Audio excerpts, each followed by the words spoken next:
Welcome back, everybody. We got Amir Abdelazim in the house and myself, Alex. Today, we got some more interesting updates in the world of tech, AI, leadership, and everything that we can learn in the current events in business and leadership. So, Amir, what are your thoughts since last time we spoke? What are maybe some predictions that came true? And what are some things that we're looking forward to discuss here today? Good start. Do you remember I told you Spectrum going to the satellites, EchoStar, SpaceX? It happened. It was the natural way of thinking. This must happen this way. So satellite communication is going to take over the spectrum that is remaining into EchoStar. And now it's kind of my prediction came true. The satellite communication is the fourth player of the market in the new FCC strategy in the US. But nice to see you, my friend. It's always good to see Likewise. you every week. Likewise, and looking forward to what we have to discuss today. So, less pleasant events first, and we can talk about the exciting events towards the end of the episode. But we had quite a few issues happening in the world in different kinds of threats and attacks, unfortunately. So, one of it is the massive cyber attacks across the airports in Europe. So, Amir, what are kind of your first thoughts on it? What are the implications? What can they do to secure their technologies? And yeah, what are your thoughts on this in general? My thoughts are we are in the middle of World War III on its own version. I understood that gentleman that was arrested in London, they're still investigating if he's tied to any organized organization. The cyber attacks is the way of doing that, and with different versions, of course. This version was, from my point of view, is the most annoying version of attacks that you can have. Happened to me 10 years ago in one of my operators that we were running in Africa, and honestly you don't sleep. This is a painful attack. So let me maybe split the attacks into two. There is like I will call it in the layman terms like sabotage attacks. We call it the denial of service attacks. Those are where actually the attacker aim is only to take the service down, and this is no next after that. So the attacker would be trying to It's deny a your one-time service, attack. and your team is trying to actually recover your service. And that's where actually it is. So the maximum gain for the attacker in this case is just to switch off the service. And this is okay. Like, I wouldn't say it's okay, but it's like a fight, like a dog fight in on the virtual area. But this one actually is a ransomware attack, one of the worst you can deal with, because this means that the attacker reached inside your system. It's like, think about it at your home. He's already inside your home. He's already on the safe and maybe taking two hostages and sitting on it and saying, if you don't pay me That's this right. money, If you don't open the safe, I yeah, and I'll take care of the hostages. So ransomware attacks is the worst it's a because first of all, persistent threat that you need to almost like a hostage negotiation, like you said. Yeah. exactly, and the point here is even when you pay the money, they still have the data. There's also a few types of ransomware attacks. Some doesn't really take over the data. They just encrypt it. They lock it for you, so you can see it as well. That's, I would say, a little lower grade because they give you the encryption code when you pay them the money and take your data back. And some really take the data, and that's where actually have a copy of your personal data. And my assumption, this what happened here. It's not announced yet. It was a ransomware attack. It was not a service denial attack.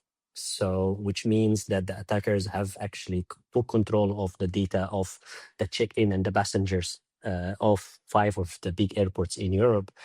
And of course, like now, most of the media is talking about how the service is slowed, how check-in is done manually, how actually the air traffic have actually been impacted almost worldwide because it was really hub airports that was impacted. But my main worry was like, okay, what happened to this data? It's taken. If I'm those attackers, I will take the data. Like, I wouldn't really just encrypt it and give back the encryption. So back to your point, service denial attacks, ransomware attacks. Now we can have another also drone attacks, but we can talk about it after those. Which also ties into this with the recent announcement from the Danish government about unidentified drone incursions into their airspace. So It's crazy, right? Now we bring in digital to physical. Let's call it physical. So physical attacks has its own merits as well. Service denial attacks, ransomware attacks. The attack that happened on the airports was a ransomware attack in a common platform that is being used in most of the airports. Now you asking me what happened when you get the call at 2 a.m. What happened when you get the call at 2 a.m.? First, you need to make sure, one, that the customer doesn't feel what's happening, because you want the service up. And in this case, I think they failed.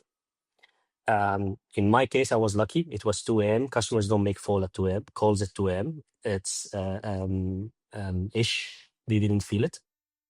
And you would need to, as soon as possible, make sure that that the services are running properly. And then you are in a dilemma. Second dilemma is, who are you negotiating with? So if you are negotiating with a terrorist organization, with an enemy organization, or with just a random guy. And this is really where actually some ethical lines need to come, and some involvements of authorities needs to be also included into this conversation. So, let's say and there the is a big problem is not decision here. resolved. Let's say the problem is not resolved in, let's say, 24, 48, 72 hours, whatever the case may be. And you have to make a decision. Do you stick with this provider, which maybe you can get into what is this common provider that a lot of these airports use, right? Do you keep using their services? Do you look for alternatives? Do you try to buy some other solution on the market that maybe you can replace your check-in system and your security clearance system? So what can be done if that extends? If your system is running properly, and what I mean system here is not the system, it's not the infrastructure, it's the process. If your processes are running properly, you would lose 10 hours to 12 hours, because in parallel to you trying to negotiate with the attacker, you can still restore your services in your backup systems. And if your backup systems are existing even with the same supplier, and this is why I'm a bit confused what happened here with this, they should be able to actually restore backups, which we normally put it on 3 layers of backups in reality, up to the level that you're backing up tapes all the way. And you have it, you send someone physically to get these tapes and start reloading your systems. So based on which mean, from a hot backup, like hot standby backup, that can immediately come up, or actually a cold standby backup, you can actually take to up to 12 hours to put your backup systems on. And you continue doing that. That type of attacks, you can restore the service quickly, actually, because you should be able to load the backups. Now, you can have a bigger problem than if you put your backup and they took it as well, and then you have a bigger problem to have. This is really means a total failure in your system. But your main problem with this type of attack is, okay, what happened to my data? If my data are still gone, or it's actually, if my customer data is published over the internet tonight, I lost the whole brand. This is where it's very annoying with these type of attacks. Like service denial attacks, your track of thinking is right. I find the backup supplier, I find something else, because the system itself is down. So even the backup will not work. But in this case, the system is up. I can put a backup on a new machine and reroute my services to it. And based on the readiness of the backup, you can actually move into the new service. By 6 a.m., after 4 or 5 hours of any service attack, you should be able to be up. So what are maybe some parting thoughts from your end? What can be done in the future to prevent this? What are the lessons that we can take away from that?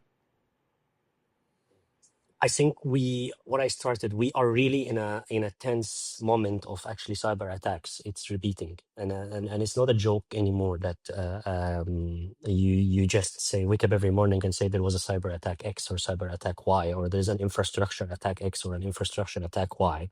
So needs to be taken serious first on the state level. So time for cyber defense centers to take control of certain kinds like this. And I think we are in a state of alert and emergency. It is not anymore something that you can let every enterprise do it in their own. The second layer is enterprise. You are responsible for your customers. You need to make sure, if you want to be a successful provider and you become critical to your customers, also it's not a joke. to actually not take care of your cyber defense mechanism. And then the third layer, I would say you will be attacked anyway in this scenario. The likelihood that this happens when you are known, you need to have your own mitigation processes, crisis management protocols. Like it needs to be done. And this 3 steps. You have pre-crisis, in crisis, post-crisis. And those 3 needs to be like really embedded into your team's head. It's like a drill of fire. So pre-crisis, you need to have a spare tire in your car. You know you will not use it, but you hope you will not use it. But follow the procedures of the backups, restore, keep your data, drill, take the service down yourself. Don't wait for someone to take you down for you. Do your disaster recovery drills and make this works. In crisis, service restoration, life. If your service is critical to lives, then this is what matters in reality, and that has to come first. Emergency services, for example, or assuming that the ransomware, we're lucky it was just a check-in system, but assuming that the attack was on the traffic controllers itself, Right. The that airplanes would can't have land. been, That's pretty serious. or actually redirect planes to each other. That's scary. Yeah, and then service critical needs to be restored first, and you need to control, or even you need to shut down at some time because you cannot allow lives to go there. And then post-mortem analysis, and don't sleep over it, and don't wait for the next crisis to come. There is a lesson learned here. You need to make sure it's solved and solve it, because next one there's no like excuse in reality. No one will show mercy Fool on the me next one. twice, shame on me. Yeah. Exactly.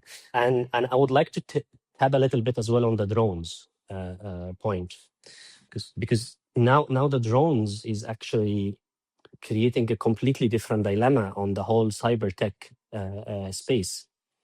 So a 1K drone can actually cause damage even bigger than like a $1 million rocket nowadays. And we have seen it lately in few locations, and now it's coming close to Europe.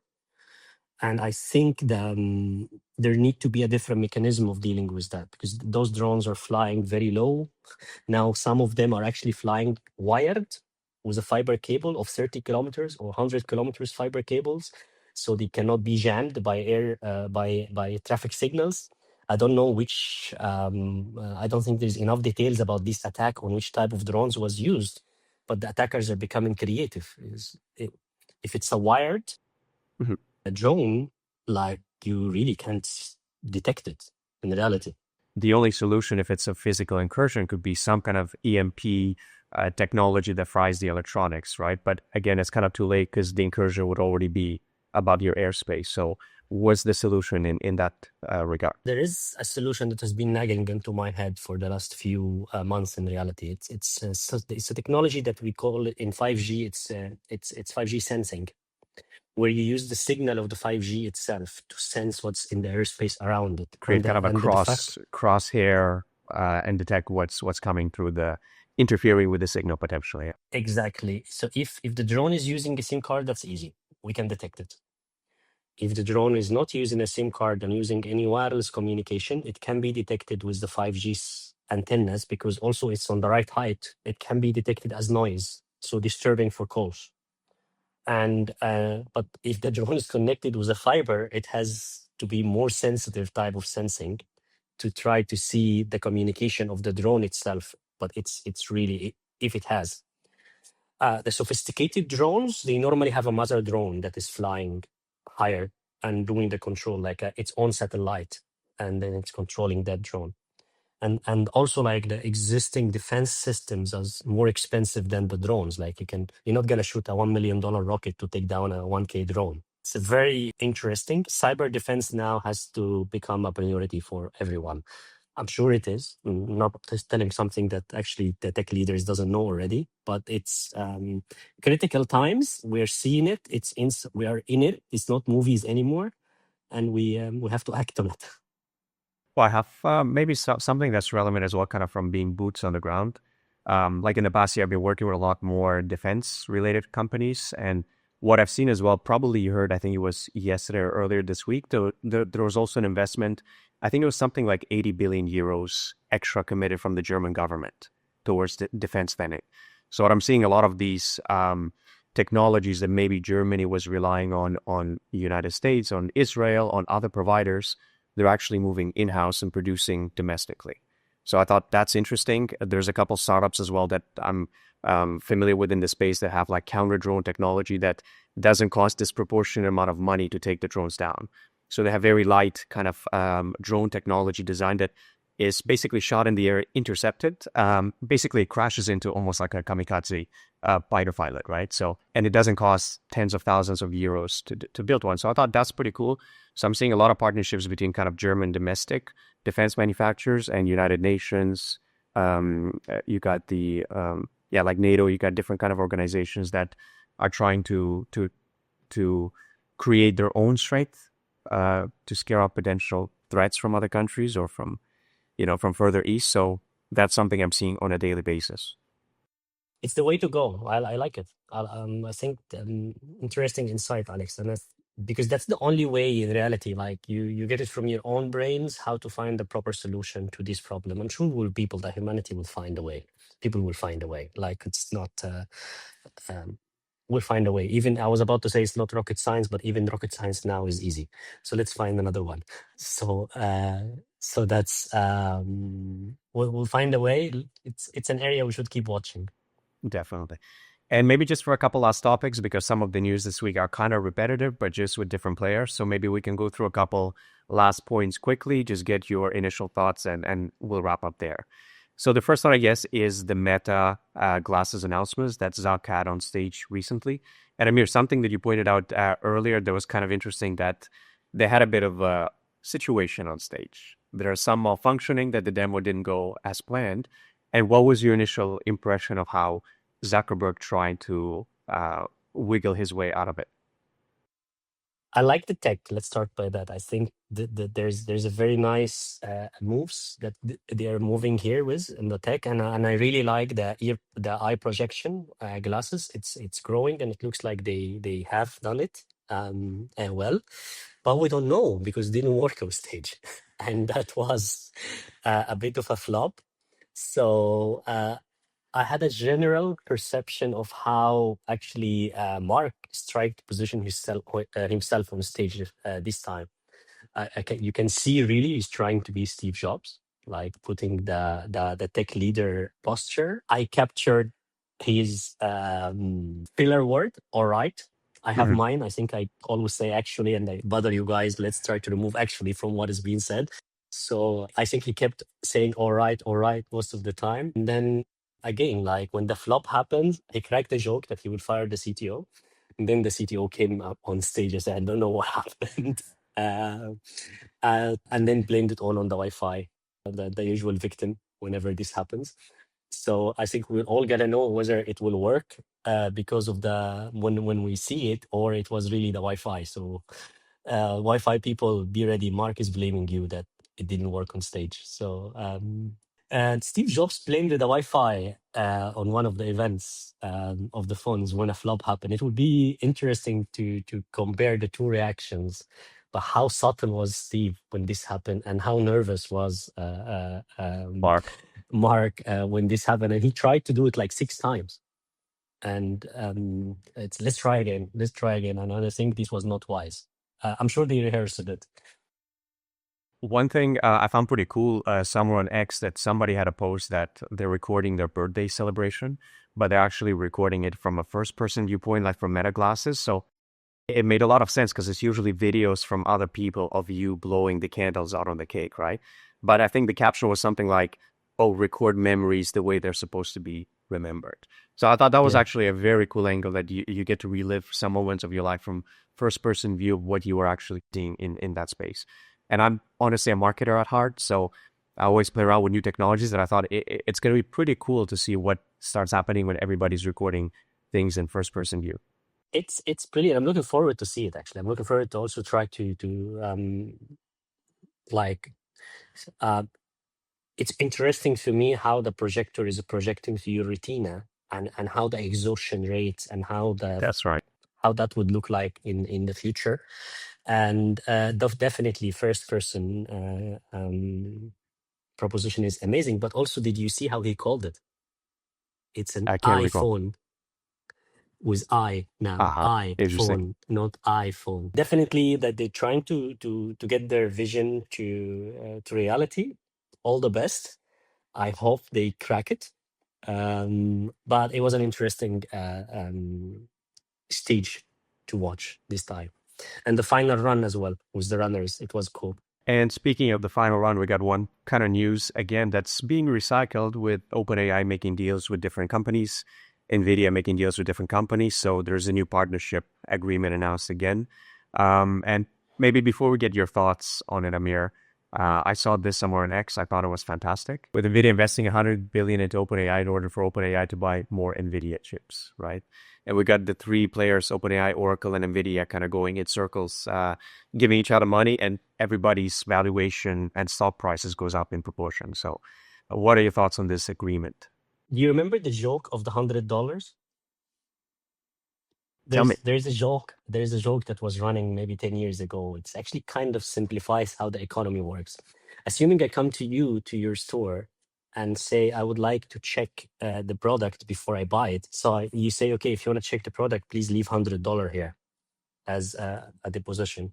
You take the $100 while I'm checking the product, and you go buy a service, and that service actually goes to a service, and that service goes to a service, and then it comes back to you as $100. So that cycle took 10 steps. That's $1,000 in the GDP. And then I come back to you and say, sorry, I don't like your product. I take my $100 again and leave.